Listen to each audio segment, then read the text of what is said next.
Hey ladies, welcome to my channel.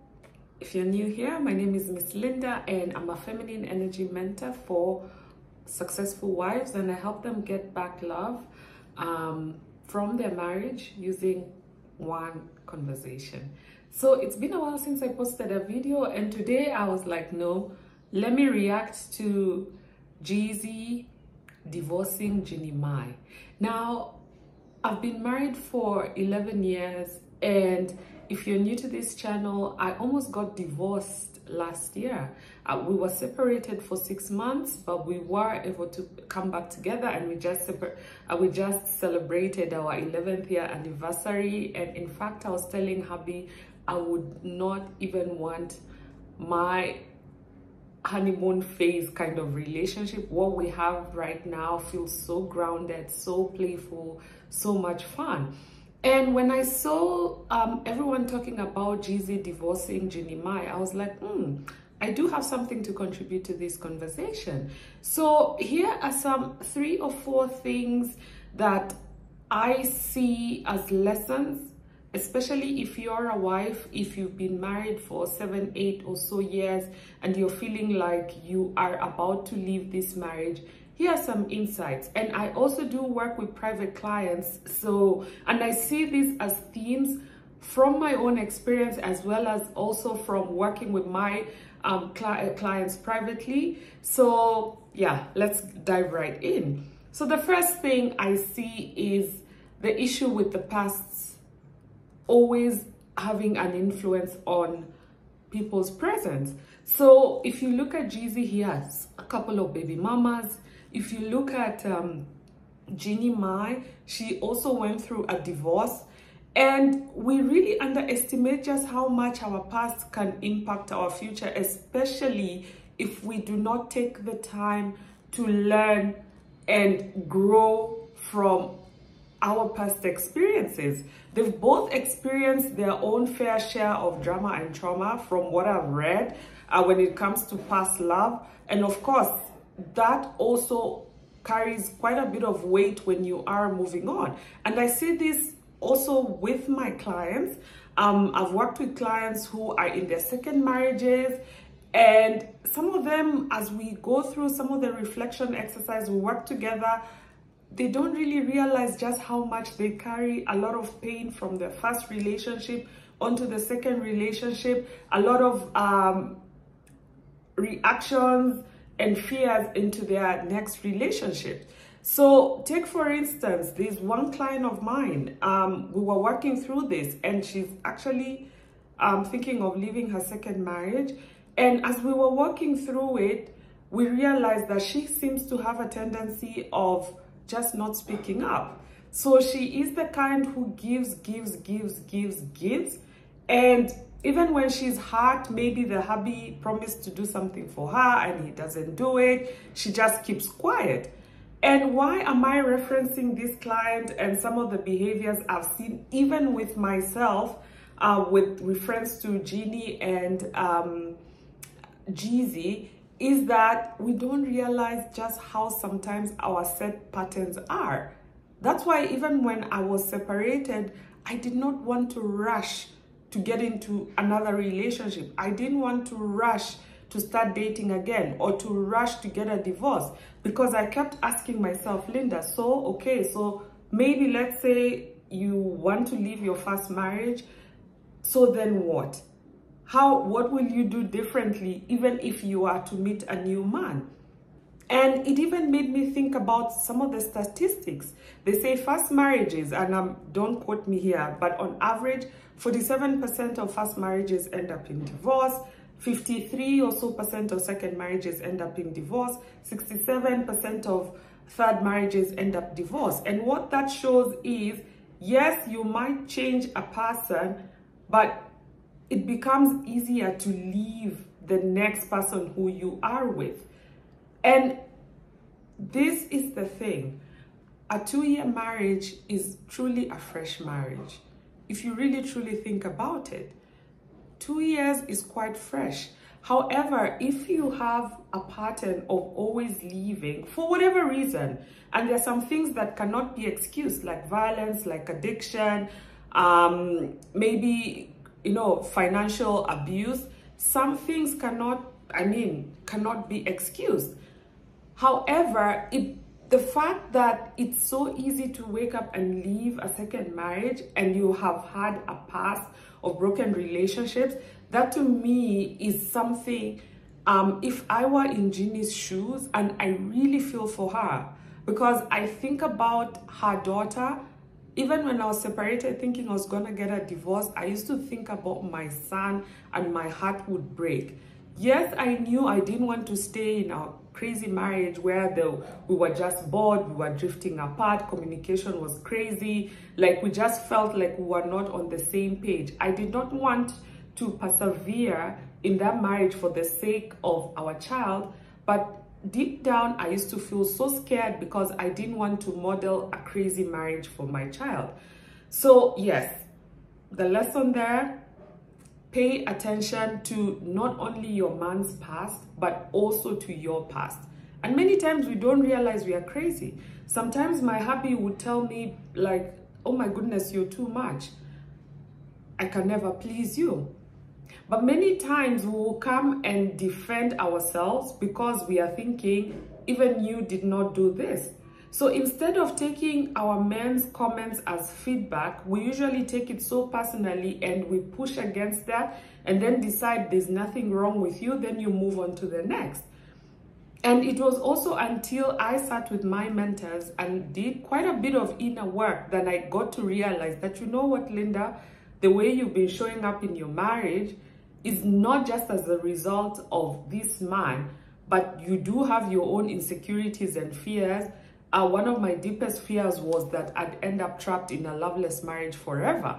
So anytime we would have arguments, I was always ready to jump out.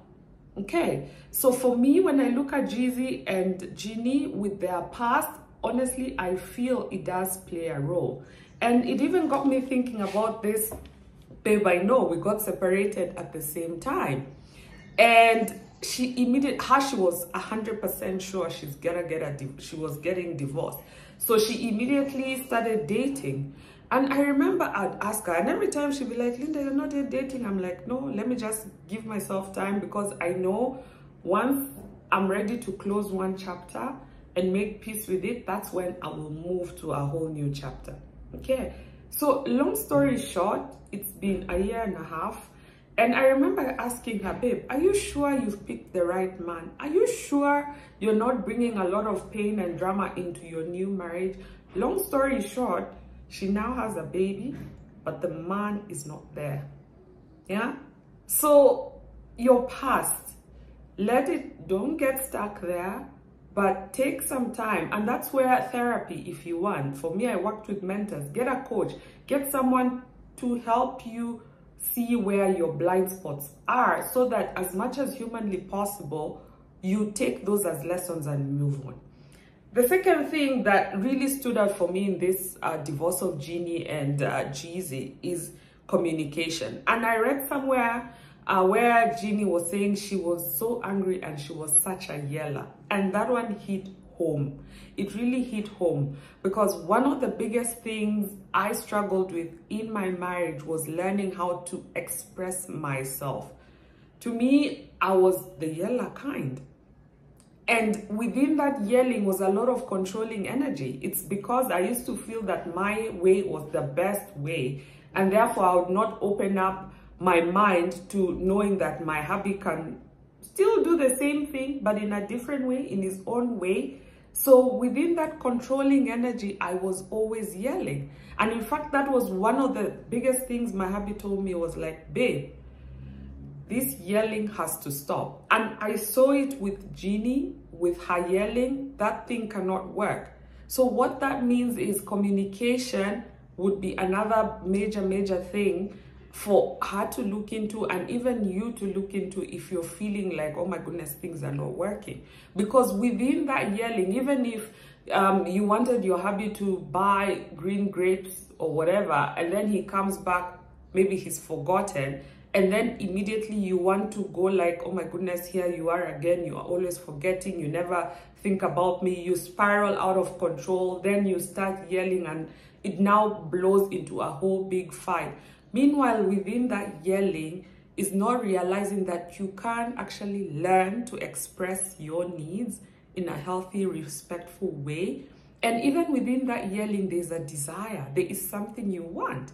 So communication is really a big one. It's a big one. And honestly, in my 11-year marriage, that's one of the biggest things, shifts I've had to make to be able to actually sit comfortably in this relationship that I am in right in. So to me, that yelling thing was a huge, huge red flag. And then the third thing is, it really made me think about, why did these two want to get married again? Okay, Jeezy was never married. He had his own string of past relationships. But then I'm sitting back and reflecting on Jeannie. What really was the reason for getting married? And I see I'm at a point where some of my friends are getting remarried, and I hear some of the reasons and I sit and I reflect. And even when I was separated, I really had to figure out, if I was gonna get remarried, why was I getting remarried? Because one thing I saw, obviously, if I look at Jeannie and Jeezy, Jeannie upgraded a whole lot more when she got married to Jeezy. So he was wealthier, I think worth what, $10 million. She was like $5 million. And she posted all over about it that Jeezy was an upgrade. So within that, there's usually that thing of course, I want to upgrade from my husband. But then again, even the fact that she got a baby, and in her first marriage, she never felt safe enough to get a baby. I think when I look at her, she truly felt she was now ready and safe enough with a man who she can't even get a child with. Because as women, we know ourselves. There are some women who want to get more children to trap a man. However, there is also another group of women who, when you don't feel safe in a relationship, it will be really, really difficult for you to conceive. So if I look at Jeezy's past, I really don't know. But what I know is, it's so easy as women, and this is something I've figured out. Wounded people attract each other. Let me say that again. Wounded people attract each other like a magnet. And what do I say wounded? If you are in so much pain for whatever reason, maybe you've gone through so much heartbreak, or maybe you grew up seeing your father treating your mother in a certain way, so you are forever so defensive and you don't want to fall in love. So therefore, maybe all you do are situationships, or you just never feel comfortable in your marriage. If you are moving in that energy, chances are you will meet your match. A man who equally is attracted to this level and version of you. And that's why I had to do my own inner work to really overcome some of my fears and anxieties and this and that, such that even by the time I was expressing my needs to my hubby, I was literally reborn. I'm not perfect, but I'm definitely not the same woman I was 10 years ago. And this took quite a bit of time. So back to my point is really reflecting on, why did you get married? And what version of woman are you showing up as right now? Because your man is reflecting everything towards you. If he's acting cold, if he's acting distant, if he wants to leave, let him leave. You can't control him. However, the more difficult thing and the more mature thing to do is to really sit with yourself and ask yourself, what role did you have to play in this? What role did you have to play in this? So, and I don't blame any woman who is in this particular point, because society has really made us, given us this whole image of marriage as this ideal where you go into, a man proposes to you and you say yes. Or your hubby wants you to come back together with him and you just say yes.